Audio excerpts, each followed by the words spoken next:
I can rock out with my cock out for $100 and come back fully emptied. Why would I put up with your bullshit? And truth be told, they are grooming these women to be exotic, beautiful, the whole nine. Right? So why would I tolerate your bullshit when I don't have to? That means that the substance has to manifest itself and come through. And I'm just keeping it a buck. So you go out here believing the bullshit that you want and let these pastors got you all goofed up and gassed up on this bullshit. But at the end of the day, a real man, a black man, is going to want you based on your substance and the long term and longevity. Period. Hey, Russell said what he said. Y'all got some questions or comments? Send them. Russell gonna get in your ass. I'm just telling you. So that. ladies, I said it. Check it, respect it, or get butt naked. You got some more questions? I just like the 40 and over, ladies. Remember what he said? Remember what he said? If you don't want them 40 and over, you can't compete. But That was excellent. But you, that was excellent. yeah, but but the ladies 40 and over, you offer on a whole different level that the young girls, they can't compete with you. So stay in the lane in which God has given you, which is experience, wisdom, knowing how to get to the bag and help build the motherfucking bag, and not be a hole in the bottom of the bag that it keeps emptying out that motherfucker. Let's be clear. We ain't talking about the coach bag either. Nope. Because see, the bag that we talking about is the bag to the bank. Y'all talking about bags with with Louis and you put money in their pocket. Perkins. But the real sisters, they understand the real bag bag. of life. Right. The real bag is the bag of life, and the bag that we take to the bank to build what we trying to grow. Wealth. Got to get with it. Generational wealth. Generational wealth. Do you think a man should be financially stable before he even start courting a female? Well, here's a hit. I think that in an ideal world, he should be, and a sister should not be looking at where he is, because the problem that the sister may run into is when a man already has himself established, it means he already has, sometimes he's fixated to where he is. So there's inflexibility. Okay. But there's a different level of loyalty, commitment when you are building. You see what I'm saying? When she knows, nigga, I helped you build this shit from the ground up. Right. I rocked with you. You look at the LeBrons and you look at some of these guys who really have done the work and have these marriages. Now, it don't mean that they don't have problems, but there's a difference in that level of love. This is why they together 26, 30, 40, 50 years. Look at Cookie and Magic. Oh, yeah. Cookie and Magic with their flaming son.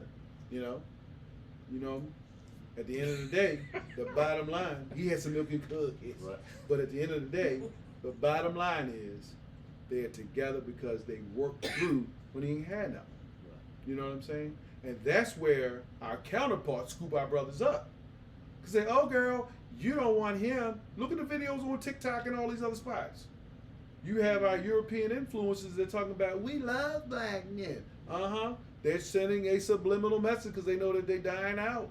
You know, you just touched on Cookie and Magic and their flamboyant son. Do you believe that, like, if you had a child, and was it something going on for your child to become gay? Do you believe that if a child just so happened to just become gay, and it was in a household, two-parent household, mother and father, like, but the father or even a mother, one of the parents is just not, just not with it. They're just not with it. It's like this can't happen. What do you feel like as they should? How should should they operate at that point in time? So, here's my view. One, I don't believe in the concept of transphobic or homophobic because I don't fear a transgender or a homosexual. Right. There ain't no goddamn fear. So let's cut that bullshit out. Right. One, it's a horrific label or misnomer. I'm tired of all these labels that everybody keeps putting out there. As a human being, I have an obligation morally, ethically, and spiritually to respect you as a human being. Right. But your choice, you can't force upon me, right? So if I don't agree with it, I don't agree with it. That's that. When it comes to that aspect of it, one, homosexuality is through either choice it is through environment, or it is through the biologic, which would be, if you look at the foods we're eating, we put in so many hormones in cows and pigs and things like that. I believe genetically they're just things that are just, you can't get around. But if one person has an aberration towards it, Could that be a deal breaker in that marriage? well, in the marriage, when you have a child and that child comes out, at some point you got to say this is a product of our procreation, but that's not necessarily a product of our marriage, because the marriage is a separate creation, right? That's why when people go through a divorce, it's a form of death, because you're ending something that was created. You're not ending the life of that child. So you have to find a way to, through therapy, through spiritual counseling, through whatever means, to learn how to love your child as a human being. You can try and influence, but if they make up their mind, this is my feeling about children. Whether you're straight, gay, whatever, I don't care. None of our children are ours. They are God's. We are just shepherds who are watching over his flock. That's it. So when you say about the hormones, you saying you got too much pig up in it? No, what I'm saying is, and the analogy that I'm using is that our children are that not of ours, but it's just our role and responsibility to shepherd them, to watch over them, and they become who they become, right?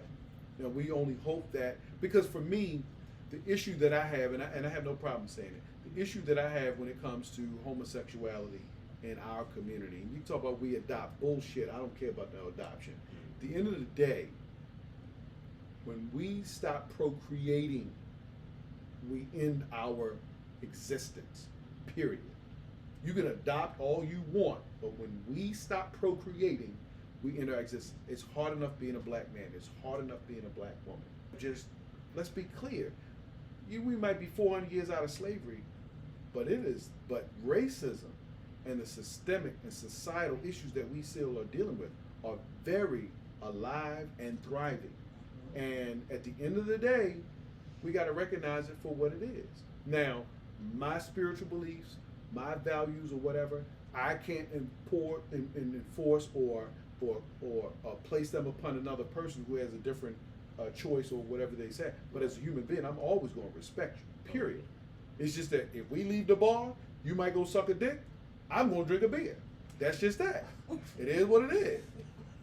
I'm not going to judge you on your choice. I'm drinking a beer. Yeah, I'm drinking a beer. I'm drinking the beer too. Yeah.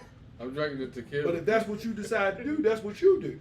You know what I'm saying? Ain't got nothing against with it. I ain't got nothing, right. I ain't got no beef, no problem, whatever, because as human beings, we all have a right to exist and live as who we are.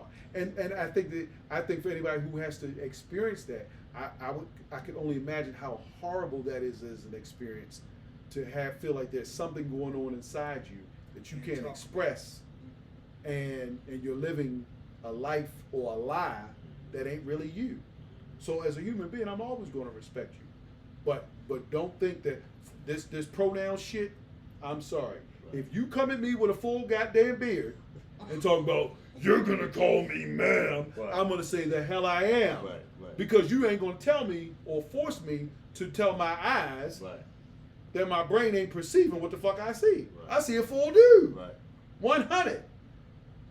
I just want let everybody know all this is. I'm gonna keep it a buck. You keeping it a buck. I'm gonna Just keep want it a everybody buck. know we love Be the real. But I'm gonna respect you as a human being. Right. So, but if I turn around and I put some fluffy shit with a little headband that has a unicorn horn, and I say my name is Trigger and I'm a fucking unicorn, then you better call me motherfucking unicorn. Right. You're gonna say, oh wait a minute, you ain't a unicorn. Yes, I am. I'm leaving the building. Exactly. I ain't gonna worry about me calling you anything. Exactly. Right. I'm gone. You see what I'm saying? But that's where we've gotten to this point that we have completely become convoluted. Your sexual preference, your sexual orientation, or how you identify yourself has nothing to do with your DNA, your gender, or how you were made. You could alter it no matter how you slice it, but at the end of the day, that blood speaks volumes. You are who you are. At the end of the day, we love the LGBT community. We do. We ain't got. We'll let y'all know. We ain't got no beef. Ain't no Respect beef, it. ain't no No beef, beef. but we Respect the calling it a alphabet buck. community. But this podcast is say what you feel, so we saying what Exactly. we feel. So Just like y'all gonna walk out here and talk about, oh my God, I can't stand the smell of fish. What the fuck? I love the Right. smell of motherfucking fish. Yeah. I eat it. Mahi, mahi. As long as it ain't the fish between them thighs. Right. You ain't doing that. You can't love that. Right. You know what I'm saying? I don't want to smell no brown swagger or no lake trout between them thighs. Right. So. Especially when they try to mix the lake trout smell and they put some motherfucking Bath and Body Works lotion. Never So had no I'm strawberry. smelling cucumber melon Strawberry. and a fish fillet. No, how about That the ain't a good motherfucker combination. feet corn chips, feet, feet and corn chips on top of the fish, plus with a effervescent odor of Dior. Hey. But you can't put smell goods on funk. No sir. No sir. God, God, damn. hey. I don't want to smell that. No, sir. I don't want to smell that. But look, I just before we end, we just would like to thank my brother for coming out, sharing his experience, telling us about his life coach and his, he's a personal trainer, lawyer for 25 years. This was Life a coach. life coach. This was an excellent podcast. We would love for you to come back again because we really enjoyed you tonight. This was really interesting. It was real. If anybody have any comments, Things that you like to see or heard. especially any comments you want to respond to him, send it in. Right. And he's definitely. I would let him know he's definitely gonna comment. Yeah, because I'm going to fire back. Right. And he gonna fire back. Remember that. I'm going to keep it a buck. Yeah. In Right. the end. So. And he's never done. All right. Yeah, please like and punch that subscribe button. Please. And share. If We you can appreciate share, it. we love it. Definitely. Love for y'all to share it too. I just want to let y'all know it don't hurt to like the butt. I mean, just like it and subscribe. It's Let's not see what gonna- we feel. Like the damn button. It's not gonna kill you, Right. Jesus Christ. I mean, Right. Jesus Christ. I mean, if you like the content, what we saying, and you want more, just hit it. That's It's all all we right. ask. Everybody not gonna know you liked it. It don't come up saying who liked what. Right. You Just ain't hit got. the It ain't gonna. If you like it, it's not gonna show that you like it. So if you one of the persons you don't want us to know you like it, it's not gonna say, "Oh, Tony like it." Just hit that like button. We out.